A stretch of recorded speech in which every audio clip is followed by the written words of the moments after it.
Baiklah, Assalamualaikum warahmatullahi wabarakatuh. Perkenalkan, nama saya Januardi dengan NIM F1D320016 dari Prodi Teknik Geofisika. Di sini saya akan menerangkan tentang pengertian OP-AMP, rangkaian pembagian tegangan, dan rangkaian pembagian arus.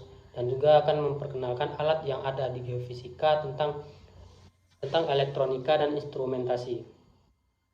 Nah, yang pertama, saya akan menerangkan apa itu OP-AMP. OP-AMP atau yang bisa disebut dengan Operational Amplifier atau lebih dikenal dengan istilah OP-AMP adalah salah satu dari bentuk IC linear yang berfungsi sebagai penguat sinyal listrik. Sebuah OP-AMP terdiri dari beberapa transistor, dioda, resistor, dan kapasitor yang terkoneksi dan terintegrasi, sehingga memungkinkannya untuk menghasilkan gain atau penguat yang tinggi pada rentang frekuensi yang luas. Dalam bahasa Indonesia, OP-AMP atau Operational Amplifier ini sering disebut juga dengan penguat operasional.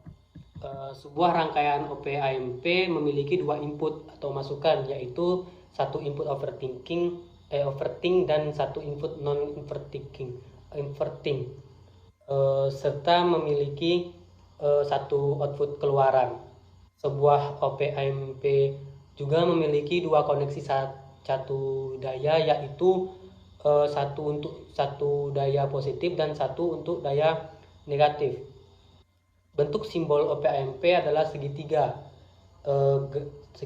dengan garis input, output, dan satu dayanya seperti pada gambar samping. Pada gambar ini, salah satu tipe IC OP-AMP yang populer adalah IC741.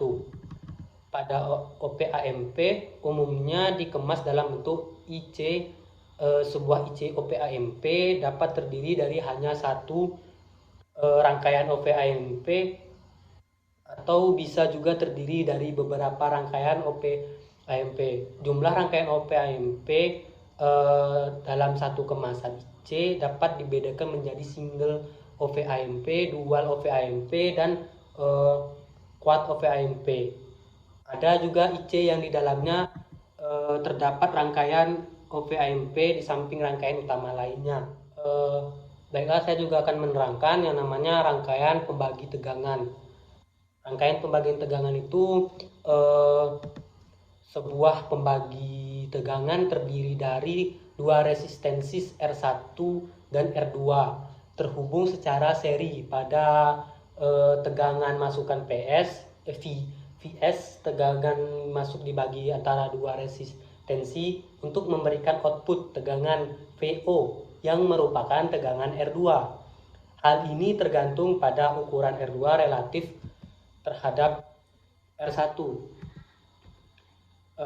Dan juga di sini dari ketiga rumus ini dapat diperoleh rumus mencari V1 tanpa menghitung kuatnya arus lebih dulu, yaitu dengan mensubstitusikan rumus 1, 2, dan 3. Dengan cara yang sama dapat dicari rumus tegangan V2 berikut.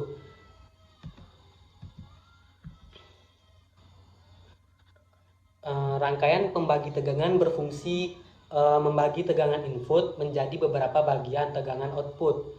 Pada contoh rangkaian di sini, tegangan input V in dibagi menjadi dua buah. Jadi dua buah tegangan, yaitu tegangan V1 dan tegangan V2.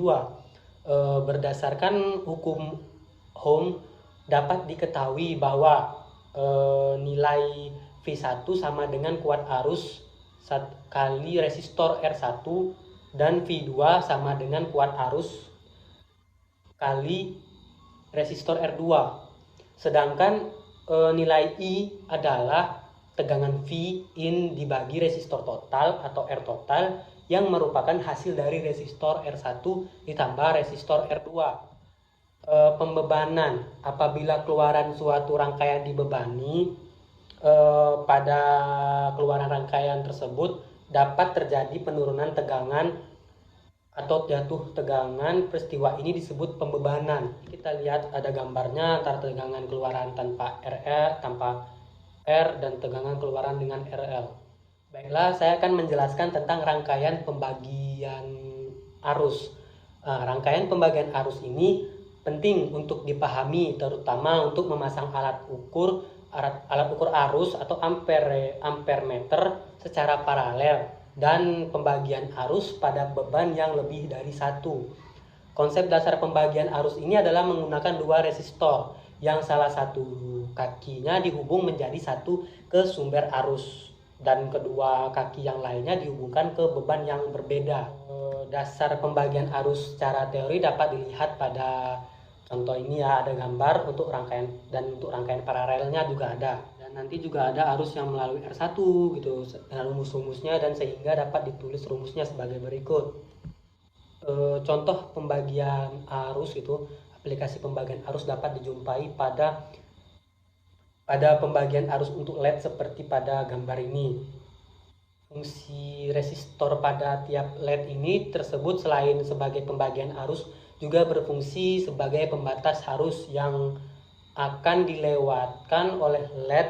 Nilai resistor harus sesuai dengan arus maksimal yang boleh dilewati LED agar LED tidak rusak.